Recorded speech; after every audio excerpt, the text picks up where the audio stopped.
Well, welcome back there. Let's talk Broncos. Bree Maestas, Zach Seegers. What an eventful week. What a fun game to be recapping here with all of you. If you're joining us live over on Twitter, do me a favor, jump on over to YouTube, search Let's Talk Broncos, or you can click the link in the comments below. Join us live so we can answer your questions, share your thoughts with the rest of Broncos country. Zach, retweet the pod per usual, and we'll get rolling here. Rock is already in the chat. Good to see you. Hi to you as well. I'm going to let Hey, people Rock. trickle in here as we get rolling. Sorry, it's been a while since I've been able to have live comments here on the show, so I'm excited about it, but I don't want to waste any time. I want to talk about the game from Sunday, which is that the greatest comeback that we've ever seen? I do not know because I'm having a hard time digesting it. The question that keeps coming up every time I have a conversation with somebody is what happened and how did that happen? It felt as though the entire fourth quarter, it's like 15 minutes hung around forever. It is quite possibly one of the wildest things I've seen live. And I'm having trouble comparing it, right? There's been larger stake games, there's been more exciting football, but what we saw transpire on Sunday against the Giants is I don't know how you couldn't be hyped up about it. And Zach, give me a little bit of like a taste of how you're feeling. We'll break it down, but I want to know the rest of it. Yeah, it was an insane comeback. And I think a great way I've kind of been contextualizing it in my mind is using 28-3. Everyone knows the 28-3 game, probably the most famous comeback in NFL history, largely because of the scale. Obviously, Broncos Giants wasn't the Super Bowl. It didn't turn Bo Nix into the greatest quarterback of all time like Super Bowl 51 did Brady. But if you just look at the comeback itself in that game, the Falcons led 28-3, a margin of 25 points that the Patriots had to overcome, and they weren't able to overcome it until the end of regulation. And that 28-3 marker was with like 3 or 4 minutes left in the third quarter. The Broncos were down 26-8, and eventually the Giants finished the game with 32, which is what, a margin of 26. Wait, am I right? No, 24. Excuse me. 24 and 28-3 obviously is a 25-point margin. So we're talking about a near identical margin. The Broncos scored, I guess, 25 points to get to where they needed to go, but they had 15 less minutes to do it. It's a wildly remarkable comeback. One of the craziest games I've ever seen when you consider you've got like back-to-back deflection touchdowns, all sorts of wild stuff, 2-2-point conversions. This is only the second time in Broncos history that's happened.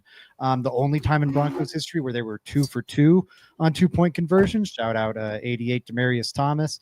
That is going to be the greatest comeback in Denver Broncos history for a very, very long time, because it is just, you either need a game on a much bigger scale or somehow an even more improbable comeback to overcome it. And that's going to be difficult to do. Yeah, I simply don't know because I've been trying to find the words to describe it, but it felt like divine intervention. And at the end of the day, I feel like as we were all celebrating and remembering the life of Demaryius Thomas and his contributions to the organization, I think it was just very fitting that they could end that. It was last year, right, for Shanahan's Hall of Fame entry that they kind of muffed the ability to really show up for that. Or was it 2 years? Wasn't that the Hackett? I think that was the Hackett year. Yeah, it was the Hackett year, and they just absolutely were not able to get it done. And I had shades of that going into this game. And like I said, we'll jump into breaking it down and all of those things. But I simply wanted to kind of get it out of my system because I've been watching the Broncos put out a highlight reel. It's the 7 minutes of the comeback, which is beautifully done. And I think just capping it off with the tributes to Demaryius Thomas and just being able to live through that and seeing all of that really wrapped up into a nice bow. It was not what I was anticipating for week 7. and 3/4 of absolute terrible football was not on my bingo card. But Victory Lap is bringing it up, so we might as well talk about it before we start talking about the rest of the game and what transpired. Russ clapping back 2 years too late. Let's break this down, Zach Seegers. To end the game, Sean Payton had some choice and provocative words of making a comment stating that he, wished the Giants had waited until after week 7 to change out their quarterback. To me, that seemed like a compliment to Jackson Dart, because I do think the Giants have found something. They've struck a little special sauce there with Dart and Scadaboo, and kind of that reinvigoration of their offense that they weren't seeing with Russell Wilson. And it seems like Russell Wilson has taken that a little personally, right? He fires back on Twitter, which I don't think I've seen him post anything outside of Bible verses, saying classless but not surprised. Didn't realize you're still bounty hunting 15 plus years later through the media. Sunglass emoji, laughing emoji, hashtag let's ride, rolling on floor emoji. I was stunned to see that come through the Twitter feed. I honestly thought he had been hacked for a moment. So I wanted to take a minute, because initially it's very easy, I think, to chastise and make fun of a quarterback in the end of his career, having been benched for a rookie quarterback, then having the opportunity to speak up for an assumed slight to his career. Now, we know there's a storied history there. And Zach, I think you'd probably be the most appropriate to break it down for us. Did you feel like the initial statement from Payton was a slight? Just objectively in a vacuum, could it be interpreted that way? Because Payton eventually followed up and said, I could see how he could see it that way, but it wasn't about him. And I think at the end of the day, it's a lot of back and forth. But how'd you feel about that clapback first and foremost? I mean, I think that's what Payton has to say. I'll say that on that front, but I don't fault Russ. I think I think this is a complex issue. I've got a lot of different feelings about it. I, in some sense, respect him standing up for himself for once publicly. I did see a lot of takes today that were, man, glad to see Russ finally stand up for himself. He stood up for himself in the past. It's just all been like anonymous sources trashing whoever his head coach or GM or offensive coordinator, or I guess that's mainly the big ones, is at the time. And he's done it multiple times during his Seattle tenure, on his way out of Seattle, on his way out of Denver. I think he might have even done it some against Hackett in that first year. I haven't seen it too much on the way out of Pittsburgh. I'll give him credit there, or in response to being benched by Dable. But like, he's plenty, I guess, stood up for himself. He just hasn't really done it publicly.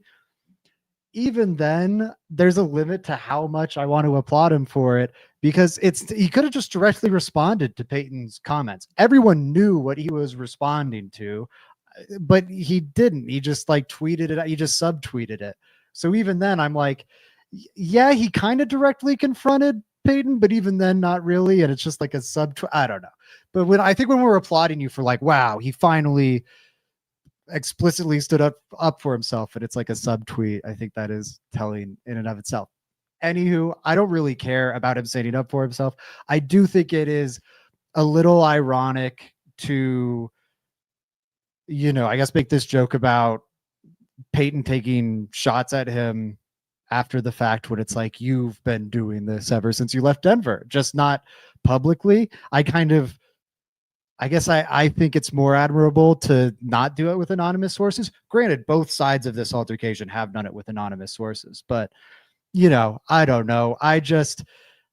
Whatever. I'm glad Russ got something off his chest. Let's ride the bench. That's all I got to say. He did it, ladies and gentlemen. He actually said it. Rock Walker said all the drama about the 23 Broncos is funny for a team that was just mediocre.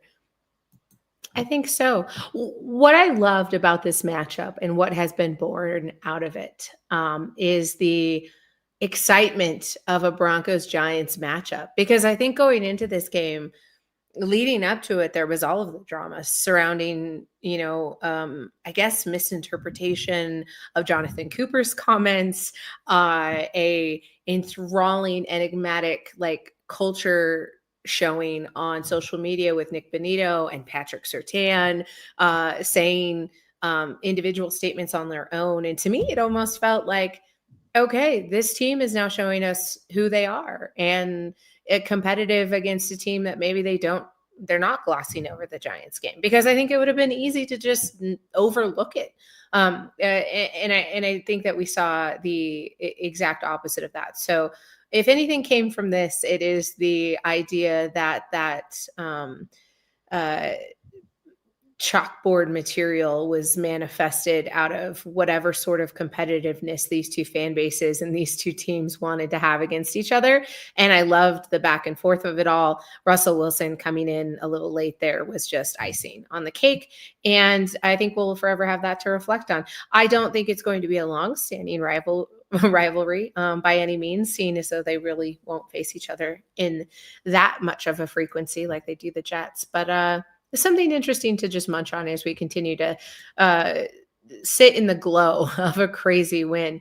On the other spectrum, as I say, through a little bit of tears and sadness, is Dre Greenlaw, who we got back there for about 20 snaps against the Giants, suffered a little bit of misfortune of his own when he was penalized, fined, and ultimately suspended for a game.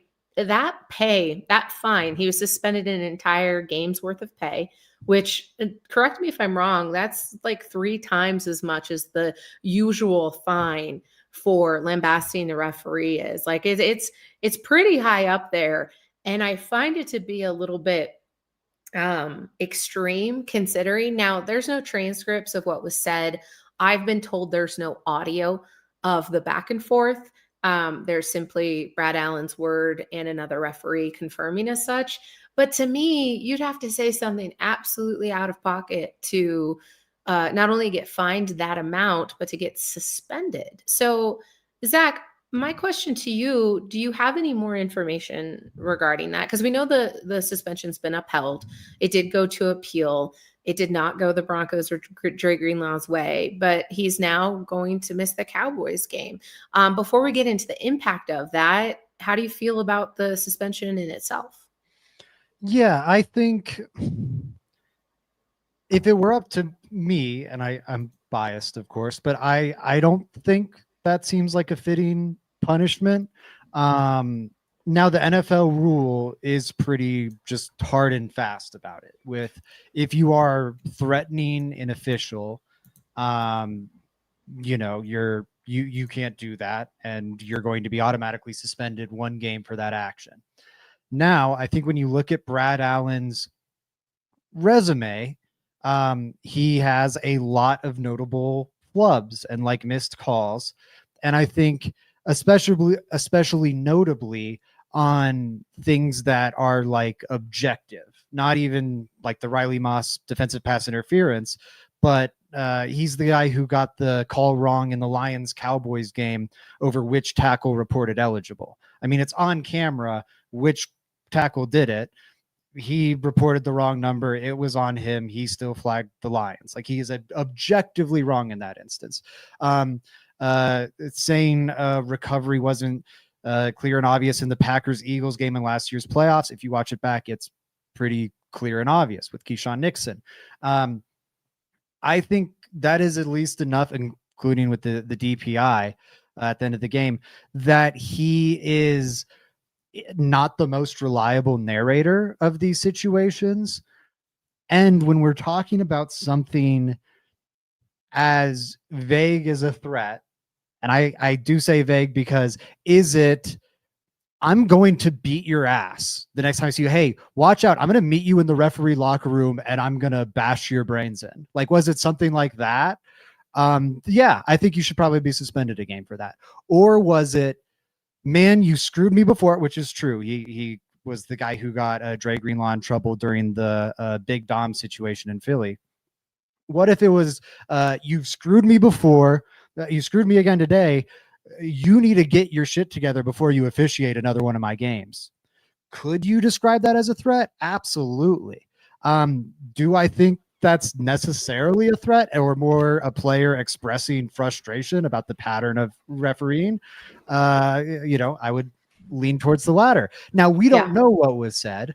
I think there's enough there with Brad Allen and just simply how poorly this game was officiated that I think it's frustrating. Dre Greenlaw gets a game-long suspension for this without really a ton of supporting evidence or clarifying evidence.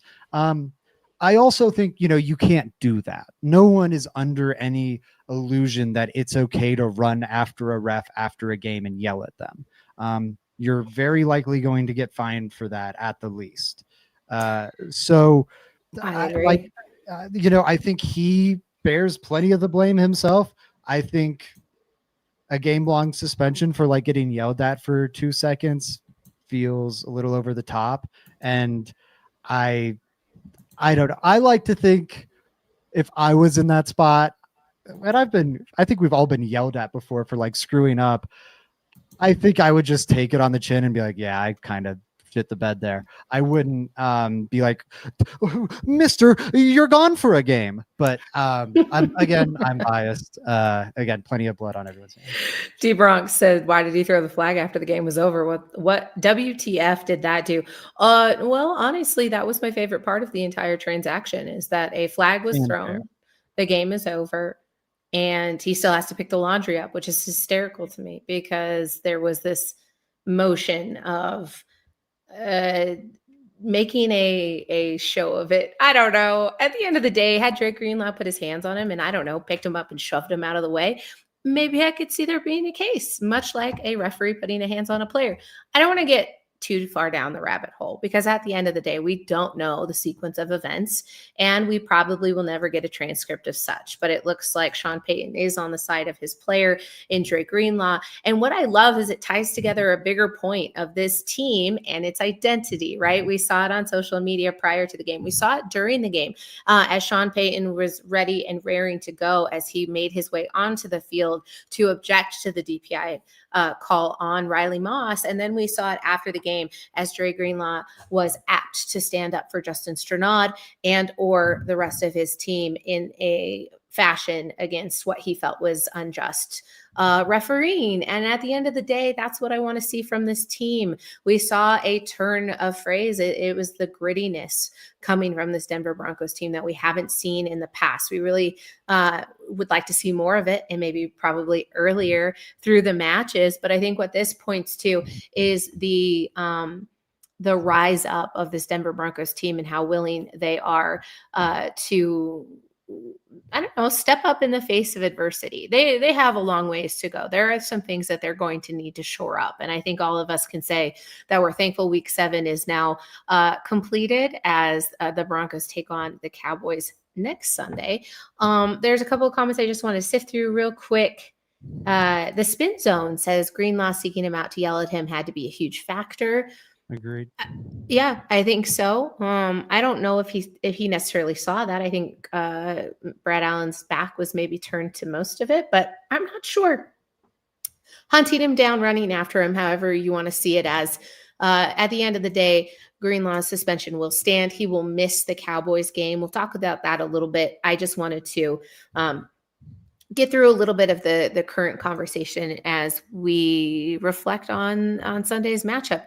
Jim in 819 said, I'm not going to criticize him for defending his teammate. That's how he handles business.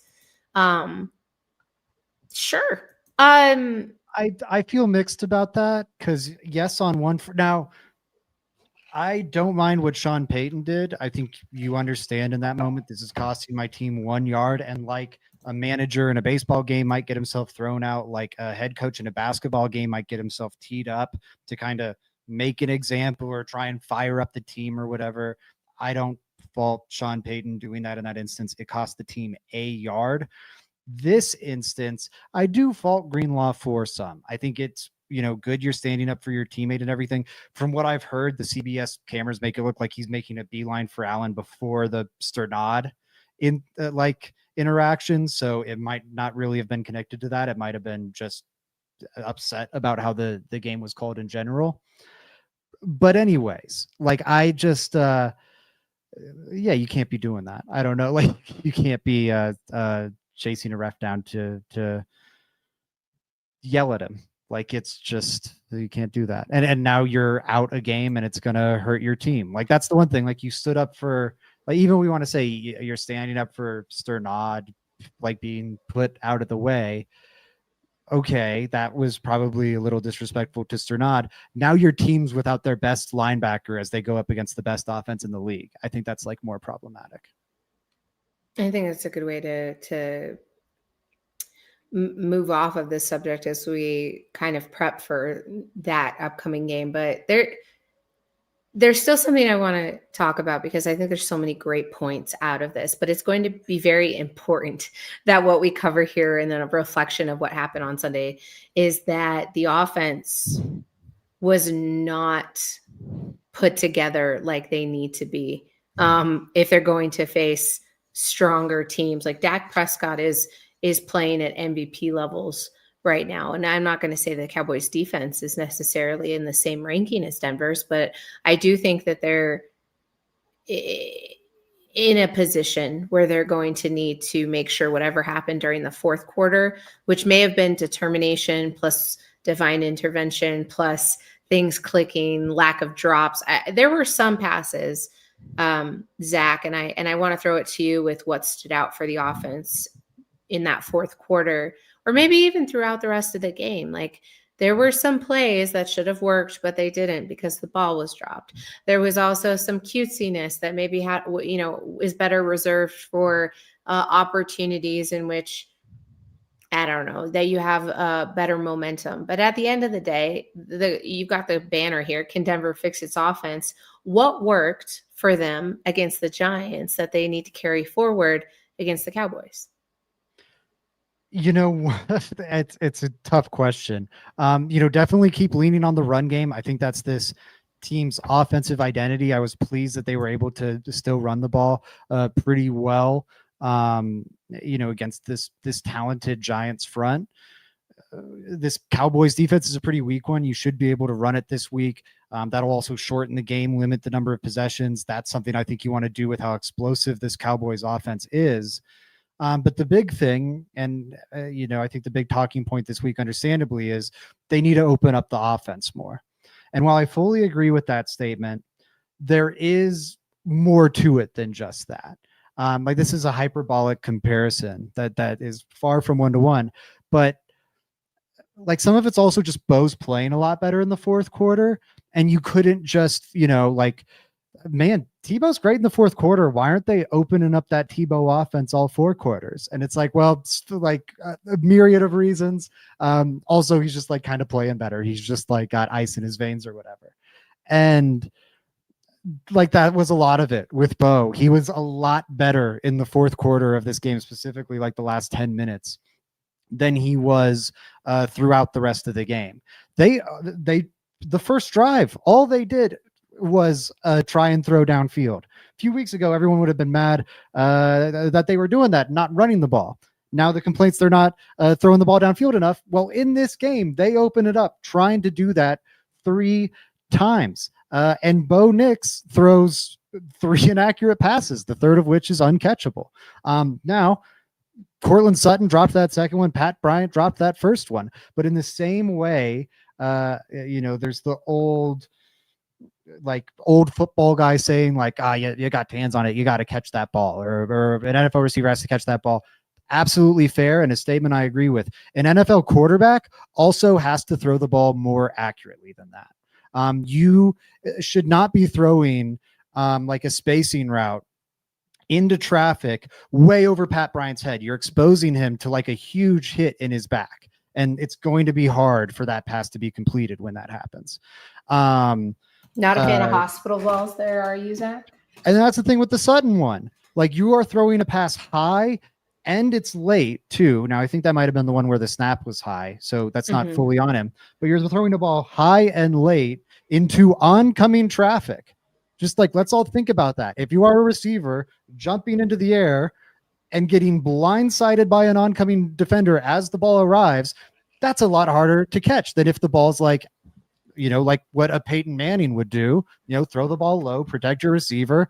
And Peyton Manning might not be the best comp because he is a rep for throwing hospital balls, but like what a Tom Brady would do or whatever. And yes, that's Tom Brady, but just to evidence, it's fair to ask more of the quarterback in these moments too. Bo had like 5 passes deflected at the line of scrimmage. Watching it back today, a lot of those would be open targets for completions, not 15 yards downfield, but 5, 6, 7-yard gains, opening up the offense. The thing people want, those incompletions are on Bo. So yes, Peyton needs to stop calling a bajillion screens a game and put a little more on Bo's plate and live with the good and live with the bad. That's absolutely true. But for that to be an effective strategy, Bo Nix has to hit at a higher rate because it's not good enough right now. The Broncos are bottom 5 in the NFL in terms of their success rate on straight drop back plays. That's not is straight up not good enough. You can't the thing people want the Broncos to do more of, which they do have to do more of to open up the rest of the offense, but they're really bad at it right now. That's why they're not doing it. And just in general, they have to be doing more, but to do more and see the offense get meaningfully better, Bo has to improve. And that's the part that I feel is getting overlooked too much in this conversation. Yeah, I appreciate you also calling out the snaps though, because that can absolutely disrupt your rhythm. It can screw up any sort of plan and strategy you have in your offense. And then with Bo, maybe feeling a little uncomfortable, especially as it takes you out of your rhythm, can translate to maybe a lot of the panicking that we've seen. Although I like what we've seen out of Bo Nix as he continuously fixes those errors week after week. We saw it in last season. The sloppiness and maybe some of his footwork and stepping up into the pocket, maybe when he shouldn't be, or climbing the pocket as he shouldn't be, that we're seeing those same things sort of clean themselves up some, but it's not good enough. And I think the offense as a whole needs to be better. I think Peyton and Bo need to get on the same page for what they can do well together and in a complete game. But definitely being a fourth quarter team is fun and all, and it raises all of our blood pressure and it makes for exciting games. And the Broncos are 7-0, if not for one score,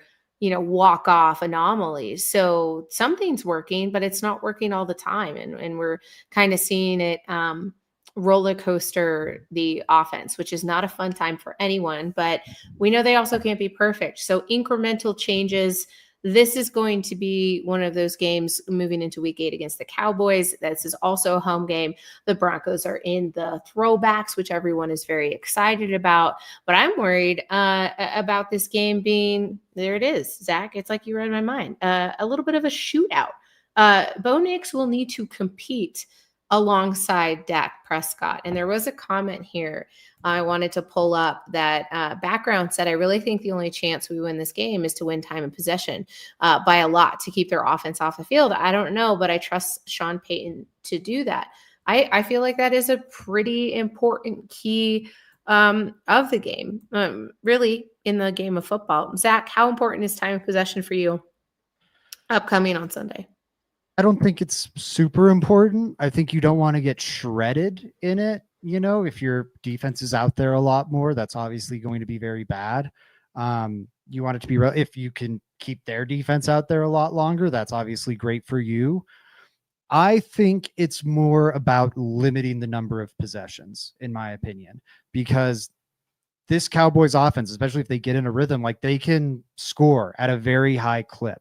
And if, this is a game where each team gets, 8-10 possessions, you feel good about the Cowboys scoring on, I think, a higher rate of those than maybe you feel about the Broncos scoring on their respective possessions.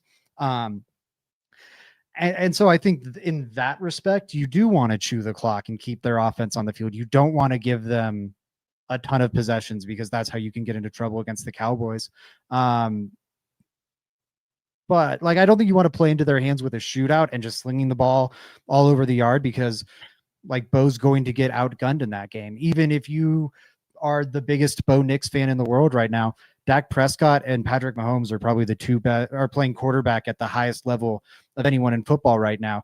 It's going to be very hard to go toe to toe with this team that has him and then great weapons with CeeDee Lamb, George Pickens, Jake Ferguson, and Javonte Williams is back to like his rookie year form. He's healthy again this year. And their offensive line's good, and it's a well-designed offense. This is, you really like the Broncos defense. I feel confident in them getting a few stops, but yeah, you do want to keep that Cowboys offense on the sideline as much as possible. And this Cowboys defense is vulnerable to that. They just lost 2 weeks ago to the Panthers because the Panthers had a 6-minute, I forget if it was a scoring drive or they just ran the clock out, but they had a 6-minute long drive to end the game where they just got the ball and they just ran it. And now that Panthers run game is better than the Broncos right now, I'd argue. But the blueprint is there where you can play ball control against this team and out physical them and wear them down. I don't think there's a lot that worries you about this defense, really. Their corners are opportunistic and, maybe could get some turnovers on you with Bland and Diggs. That element is maybe troubling, but that's it. And they've got a good rotation of edge rushers, but this Broncos pass protection group is by far the best in the NFL. So I'm not that concerned about that. It's just really, can Payton open the offense up enough, and can Bo Nix hit on a high enough rate of his opportunities that they're able to outscore the Cowboys? Because the Cowboys are going to get theirs even against this defense. I mean, they're going to make it interesting too, because they're not a team that's going to fall far behind without making a case to try and close that differential. So, and I'm sorry to skip around on you, Zach. It's like you're trying to keep up with somebody who's absolutely everywhere all at once. But it ties into, right? I want this to be sequential. I want us to continue to talk about this Giants game because I think it starts proving what this team can do well. I talked about the grittiness. I talked about maintaining an identity. We saw some really clutch plays come through design touches. Bo Nix's design QB run, I think it, stands out a lot. You see the Marvin Mims separation where he's clearing space for Cortland Sutton, and he ultimately ends up making the play right on that ball, which again may have seemed, mistake laden. You saw the Troy Franklin one where it just ricochets off of another player and he's able to reel it in. So a lot of these are mistakes that have bounced in the Broncos direction. So capitalizing on that momentum, capitalizing on a Justin Sternad interception, those things are going to be paramount when it comes to winning these games against more formidable competition. Did I think that the Giants game would be as high scoring as it was? No. I do anticipate the Cowboys game being higher scoring, but with this Denver Broncos defense, you don't quite know. And so taking the lessons learned from week 7, do you feel like the Denver Broncos defense is going to have a bigger showing? Like I walked away from the Giants game being sad they only sacked Jackson Dart. What was it, 4 times? Like that felt like 5. Maybe I'm wrong. Was it 5? 4 or 5, I still feel is kind of a lower number, but that's how spoiled we are here with the pass rush that we have and the defensive front that we have. So it was almost as if you walked away a little bit disappointed you didn't get more out of that. And I think that's silly, debating the game that we've just watched. So, yeah, back to my original question, what's the defensive impact here in week 8? That's a good question. I mean, it's going to be incredibly valuable. I think that's going to be, I don't know. Both these, the battles on either side of the ball are really interesting. Like, can this Broncos offense get right against the worst defense in the league? And then, can the Broncos defense hang against the best offense in the league? I think those are both really interesting matchups. I don't know which is more important, but it's going to be incredibly important that the defense makes a number of stops, because even if this offense gets back on the right track, I think with Bo Nix being a younger, more inexperienced quarterback, it's unfair to demand, he's putting up 45 points or whatever. Great if it happens. It's not that it can't happen, but you don't want to put that on Bo Nix. I think that's a recipe for disaster, or at least for a loss. This defense finding a way to gut out those stops against a high flying offense. The knock on the Broncos defense is, maybe they really dominate the bad offenses, but against the best offenses, they're more so. Well, that's a good test for them this week, because they're going to have to live up to their top defense billing, in my opinion, for the bar to be low enough for the Broncos offense to clear it. And not that the bar will be that low. I don't know if you keep the Cowboys under like 27 points in this one. Yeah, we'll obviously give you our score predictions. You can start dropping yours as well, but we're not quite there yet. Don't worry, we're not wrapping up just yet. I do think it's important to note that the bend don't break defense is going to be important here, as you're going to be working to limit the Cowboys to mostly field goals, right? If they make it into that red zone, your opportunity is to ensure that they don't score touchdowns. But ultimately, I think they have the weaponry in order to get it done. And Dak getting back CeeDee Lamb spells a completely different prospect there. But I do, and I have loved, his chemistry and build up with George Pickens. I think Pickens is seeing really the resurgence that he needed to see, having that pairing there with Dak Prescott. So, and that's in a vacuum, without comparing them to the matchups that they're going to see when they're up against the Denver Broncos secondary, because I feel like that in itself is going to change the narration of this game. Which, Zach, I wanted to give you the opportunity to speak on. I guess we're still on the Riley Moss narrative too, right? Like, now the numbers are coming through. Now there's some statistical points in which are pointing to Riley Moss being absolutely stellar in coverage when it comes to how he is playing his role outside of the DPI that wasn't DPI, where he was actually getting mauled by the receiver. I think Riley Moss has been exceptional. Unfortunately, he's in a position where those plays can be loud and they can be kind of echoey when it comes to the chamber, right? You've got an entire side of the field X'd out via Patrick Surtain, and you've got Riley Moss who's going to get targeted some. How do you feel about Riley Moss? We're almost to the middle of the season. Is he living up to your expectations for 2025? Yeah, he's exceeded them. He's been amazing this year.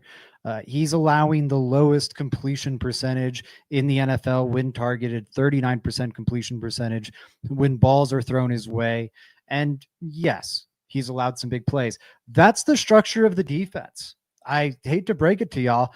Vance Joseph's an aggressive defensive coordinator. He's gambling. He's putting these cornerbacks on islands, and you can get burned for big plays when that happens. Other defenses aren't putting that on their cornerbacks because they don't trust them to do it. All you can ask from your corners in that position is don't get beat often. And I'll say it again. Riley Moss is getting beat at a lower rate than any other corner in the NFL. It is mind-numbing to me that there's a large portion of Broncos country that thinks he's bad or at all a problem with this defense. It's insane.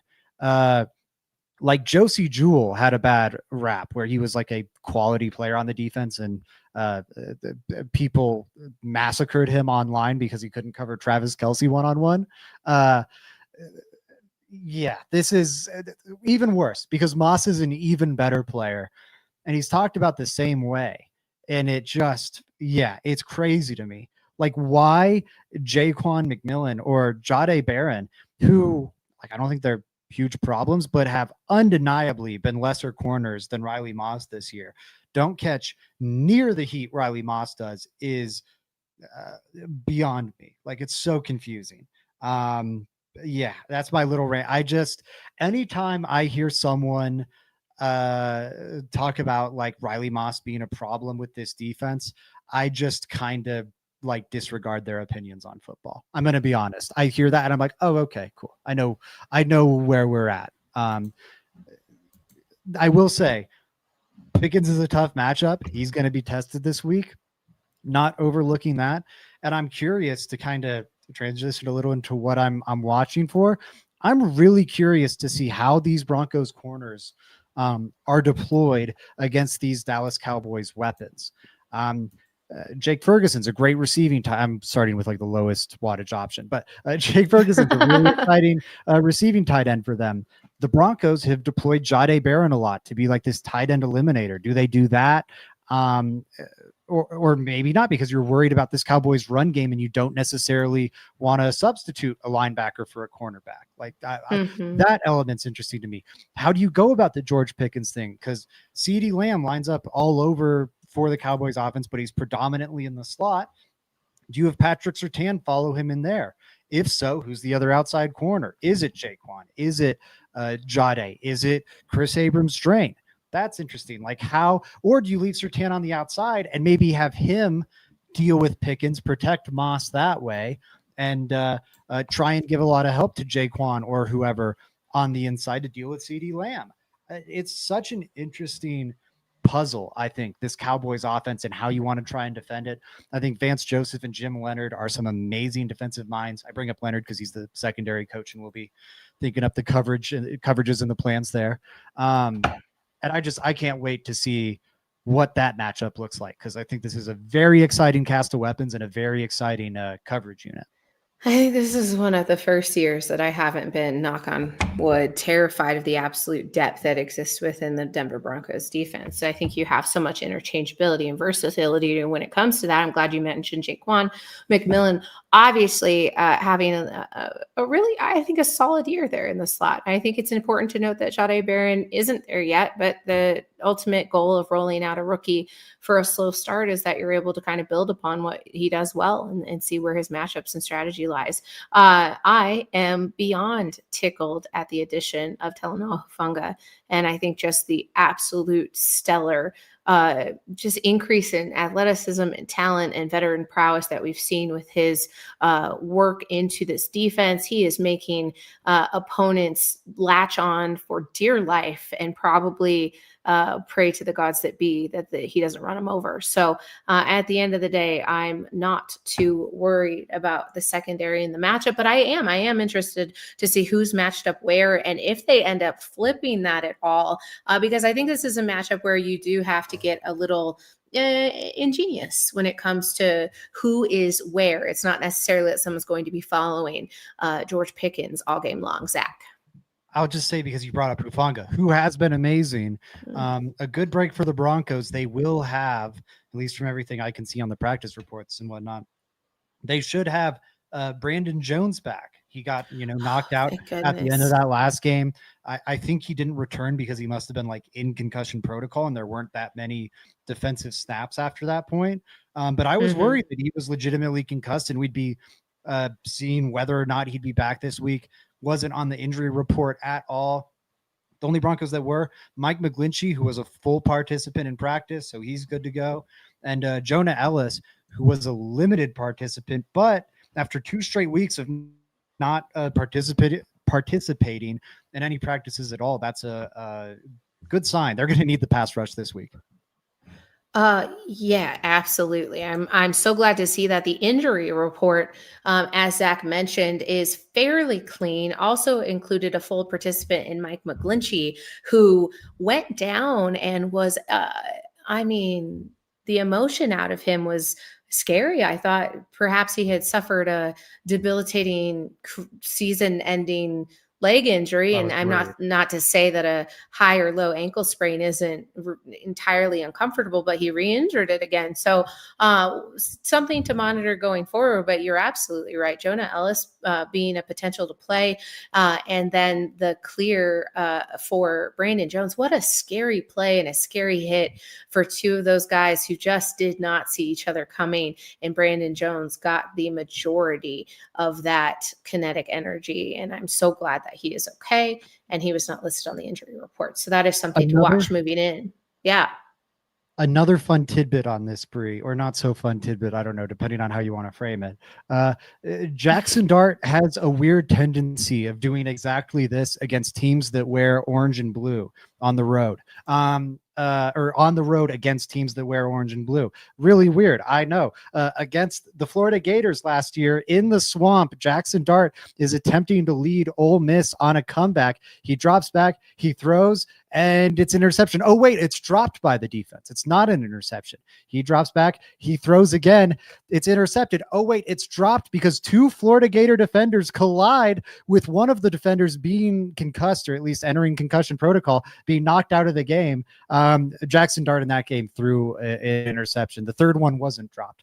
But very interesting that in, I guess, back-to-back road games, one in college, one in the NFL, against orange and blue teams while trying to lead a comeback, he threw two dropped interceptions, with the second one leading to a defender being knocked out of the game with a supposed concussion.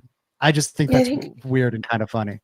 I think if Joey was here, he would be having some of the similar reaction that I am of one. I want to qualify this with, I love how your brain works. It just every week is a new surprise and it's fantastic. Two, you're a nerd and I love you. And this is fantastic because it shows some correlative property. I think it shows some correlation though, because we now can assess that Jackson Dart is either colorblind or he really loves to throw into coverage. And it is a liability when you can't hear because it is so loud in those two venues. So I just want to throw it out to you that congrats for pulling that wild stat. Please tell me you've already used that a multitude of times already. We were prepping a KOA show. What it would have been Monday. I was hoping the very own one and only Brian Edwards prep for KOA Sports, and I threw that out as a statistical tidbit. He did not use it, but so I attempted, wasn't taken up on. But here, no one can stop me. I can throw out whatever garbage I want. Yeah, no, Zach doesn't he doesn't have to run his notes by me. He doesn't have to get a stat check going. It is all his show all the time. All right. There's a comment in here I just wanted to get real quickly. Oh shoot, I'm missing it. All right, well, we'll do Jimin. Jimin819 said Javonte Williams homecoming game, a little bit of revenge, although he does have a sly smile emoji, so I don't know necessarily if he believes this comment or not. But I'm a little bit worried about it. Zach, you mentioned it to start the show. Javonte Williams looking like pre-injury Javonte Williams, kind of showing up in a space where this is what we wanted to see, and I'm glad that he's finding success, but not in week 8. That's where I'm hoping this Denver Broncos interior has tightened up a little bit, because I feel like maybe stopping the run could get a little bit squirrely here as we go through the season. But question for you. Javonte Williams, is he a factor for this game? Do you think that this is going to be one of the bigger troubles for this Broncos defense? Oh, absolutely. I mean, I don't know if he'll be one of the bigger troubles. I'm worried more about Dak Prescott in the passing game, but this is one of, if not the best rushing attacks in the league right now, and shockingly so. Like, there's nothing on Javonte Williams' 2024 film that would lead you to believe this version of him was still in there. I'm really happy for him. It's a weird, like, mixed emotion thing where, like, I love Javonte Williams so much, and now he's in his new relationship, and like I'm happy he got his stuff together. I thought it was never going to happen, but I'm also like, damn it, because it would have been so great if he was still here. So he is a guy to watch out for. He's like top 4 in the NFL in rushing yards. But I think, stylistically, similar to Cam Scatteraboo a bit, a bit of a bruiser, really hard to take down, always keeps his legs churning. Like, I think there's some stylistic carryover there. And we saw the Broncos, I think, do an amazing job limiting Cam Scatteraboo. He finished the game with like 60 rushing yards and on like 20 carries or something. And 20 of those yards came on one carry. Well, obviously you don't want to be getting gashed like that, but for the overwhelming amount of that game, they completely bottled up Scadaboo. Has me optimistic that they'll be able to bottle up Javonte. The thing with the Cowboys is it's not just Javonte. I think he's their offensive coordinator. He used to be the run game coordinator for the Cardinals, Clayton Adams. This dude is one of the best up and coming coaches in the game right now. With a pretty lackluster Cardinals offensive line and like James Conner, he consistently had the Cardinals as one of the best run games in the league. He leaves. The Cardinals run game this year is like meh, and it was even with James Conner healthy. And then he comes to Dallas. They've got no running back talent. They've had offensive line injuries all year, and now they have the crazy elite run game. So that got to watch out for it. This is a very well-designed rushing attack, and Javonte Williams is a dangerous trigger man. Absolutely. And it's converting too. 6 touchdowns on the year. He is right now at second on the list for yards at 592, just behind Jonathan Taylor. J.K. Dobbins, not a slouch, though. He's on that list. 7th, just beyond Bijan Robinson for yards. And then touchdowns, has 4 of his own. So we have Javonte Williams at home. It's quite all right here in Broncos country. I think he's going to start to get more. But that leads me to a secondary question that's going to kind of roll off of this. And I got to find it real quick on who asked it. I believe it was Background. Background, I wanted to know about your concern level with RJ Harvey. Are you concerned at all so far, not seeing the explosion from him that was there in college? I'm not. I think in any game where he's gotten a decent amount of carries or touches, we've seen him perform pretty darn well. I don't know why we haven't seen it since the Bengals game. The Bengals game was the last time we saw it, and that was his best game of the season. You need to see more, absolutely. But I think like J.K. Dobbins is the running back that's going to get you somewhere between like 4 and 7 yards every carry. RJ Harvey's the guy who might have like a lot of 2 or 3 yard carries, and then he's also going to give you that explosive element where he pops one for 40 or 50. And in the games where he's gotten a decent amount of carries, which there's really only been 2 of them, the Titans game and the Bengals game, both those games, he had one of those big carries that changed the game overall and changed how his rushing stats looked. I think I'm not that worried about him at all. I think it just right now with where he's at as a pass blocker, it kind of makes sense that J.K. Dobbins, and also just how reliable Dobbins has been, it makes sense that J.K. Dobbins is getting the lion's share of the work. I hope Harvey starts getting more, because I think the Broncos need to be prepared for if and when Dobbins starts to fade or gets hurt, because we saw that last year with the Chargers. But it's not a super pressing concern for me with like what I've seen from Harvey on tape. I'll also say on like the explosion element or the movement element, anything, I'm a little optimistic because I think he's looked great working out of the backfield as a receiver. They haven't connected a ton on it yet, but there are explosive plays, like wheel routes, big chunk plays, Texas routes, whatever. They're waiting to be made if Bo Nix can start cashing them in. So I'm like on a 1 to 10, Bree, I'd give it like a 2 or a 3, my level of concern. Wow, that's pretty low. You are a truther, though, so I respect you for it. And he will throw that touchdown pass attempt here at some point during the season. Gosh, I hope so. Fingers crossed. I don't want the wheel routes to get taken out of Marvin Mims's little pocket of card tricks that we got going on there. Yeah. Oh, so fun, especially because I feel like he has a lot of power and explosiveness simply because of how he's built. I've loved seeing kind of his run up to secondary target next to Cortland Sutton. And I really like how that's turning out there for Marvin Mims.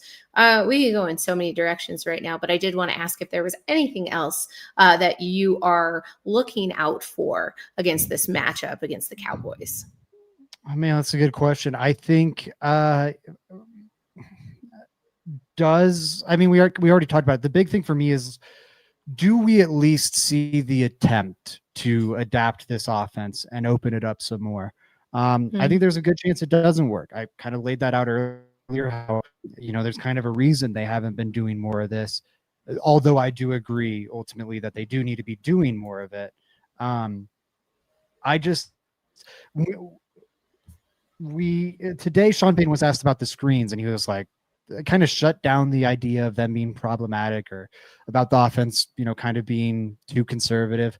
Now, on one front, I don't think he's going to be telling the Cowboys what he's going to be doing ahead of the game and be like, yeah, you're right. We're going to really be trimming that down. And Peyton's not the type to show his hand. That said, he kind of poo-pooed this idea after the Eagles game and after the Jets game, and nothing was changing. It seemed like he was poo-pooing them because he legitimately felt like the idea should be poo-pooed.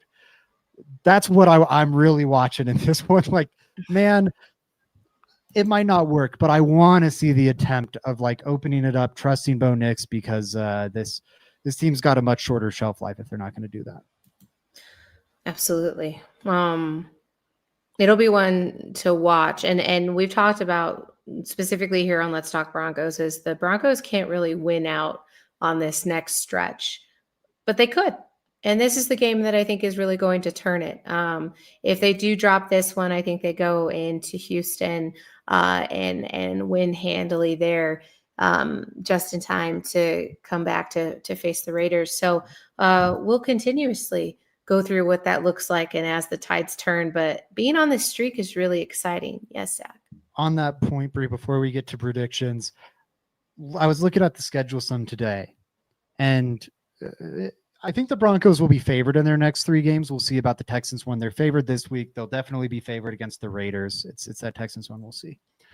If they can take care of business these next 3 weeks, which lead up to the Chiefs game, one, they're already in sole possession of the AFC West, so they'll have that. They'll be up on the Chiefs going into that game as long as they take care of business. We know that for certain.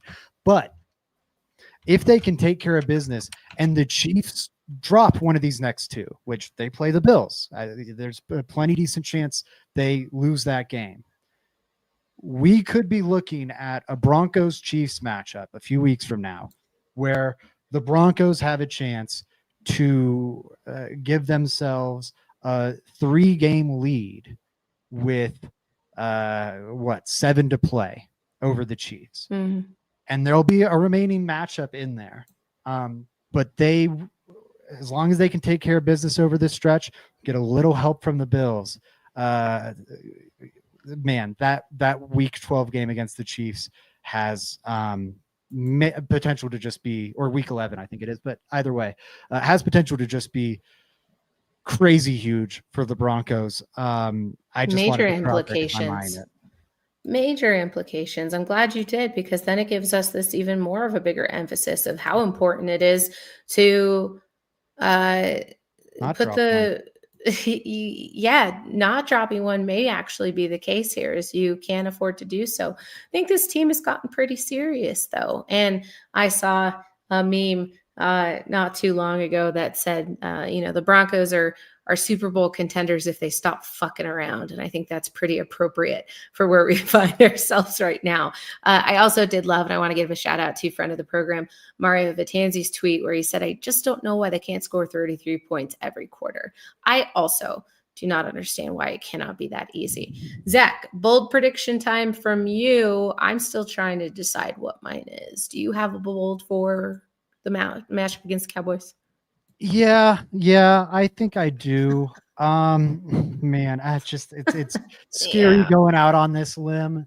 I think the offense, I tried this one before and it did not work. I think I came close. I think the offense has their first 5 touchdown performance. We'll try and run that one back. Actually, you know what? I'm going to protect myself a little. The Broncos have their first 5 touchdown performance. I don't want to get jobbed on a Marvin Mims kickoff return touchdown or something. Or a defense, because it would count, right? Yeah. Yep. So I'm going to say Broncos, 5 touchdowns in this one. I also have Joey's, by the way, before we get out of here. But Broncos, 5 touchdowns. What do you think about that, Brie?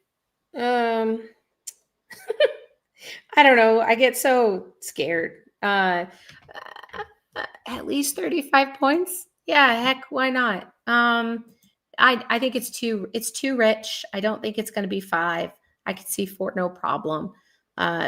First one against the Cowboys seems a little bit like a stretch to me just because of where they're at. But maybe the momentum will carry them through. And I love your point that you could see a special teams touchdown and a defensive touchdown all in one go to make that a reality. What's Joey's? Joey's, let me make sure I'm getting this right. I've memorized the score, but the bold prediction, okay, I did have it right. Cortland Sutton scores 2 touchdowns. That was one of my contenders. So I'm going to say, yeah, I think that will happen. I'm going to take that bet. I'll fade him. I feel like the odds are on my side there. But, if the Broncos are going to score 5 touchdowns, I feel like there's a pretty decent chance Sutton gets 2. Okay. Yeah. I definitely feel that. Also, I said I was going to take that bet, but that's me saying that I don't think it'll happen. No, I understood what you meant. Yeah, okay. You meant you. We have different rules for the spreadsheet than we do for the show. So everybody, no, there's not. This is a lie. It's the same verbiage. But I understood what Bree meant, which was she doesn't think they'll score 5 touchdowns. She does think Cortland Sutton will get 2. So we'll roll with that.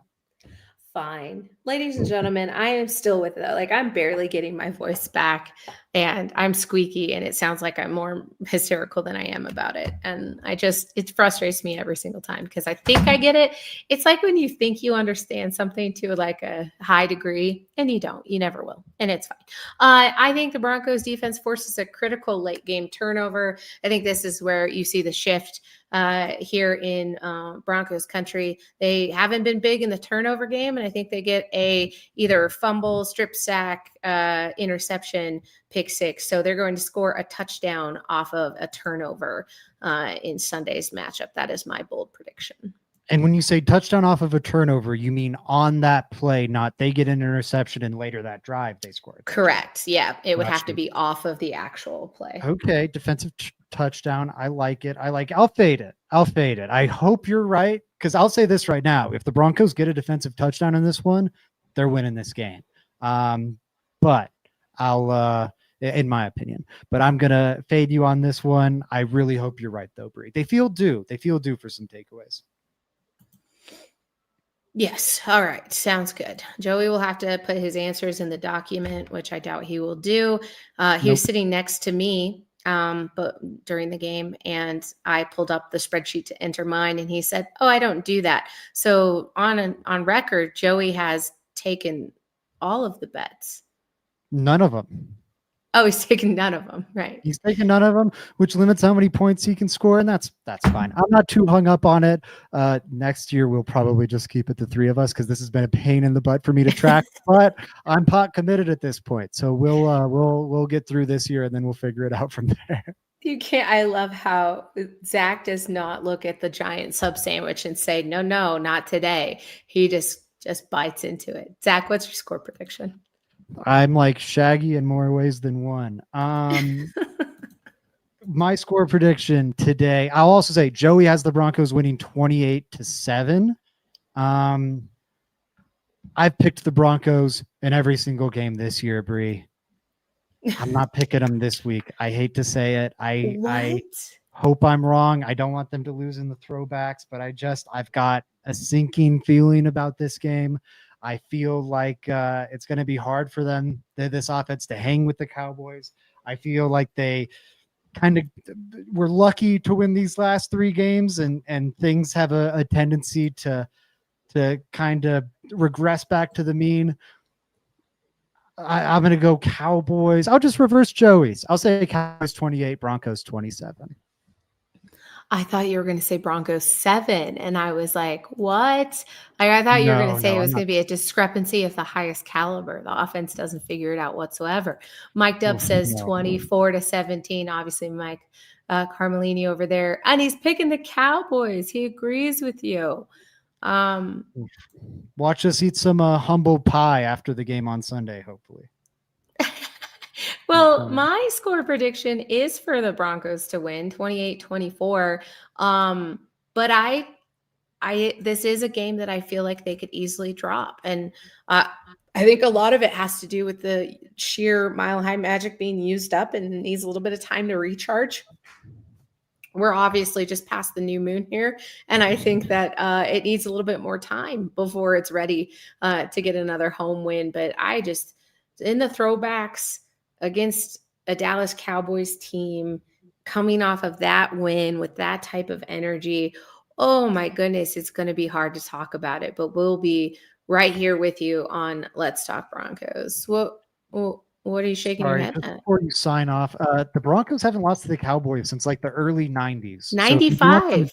yeah, 95. So if you want 95. some good vibes, that's something. And they've never lost to them in Mile High. So Yeah, exactly. So I think we have that to look forward to.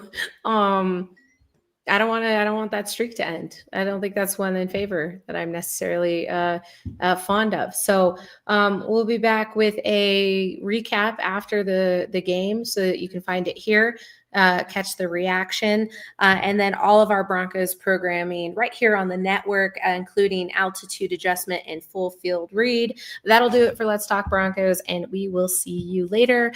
Go Broncos. Yeah, that's all we got. Ooh, Cowboys. Ick. Ooh, Cowboys. Gross. Nobody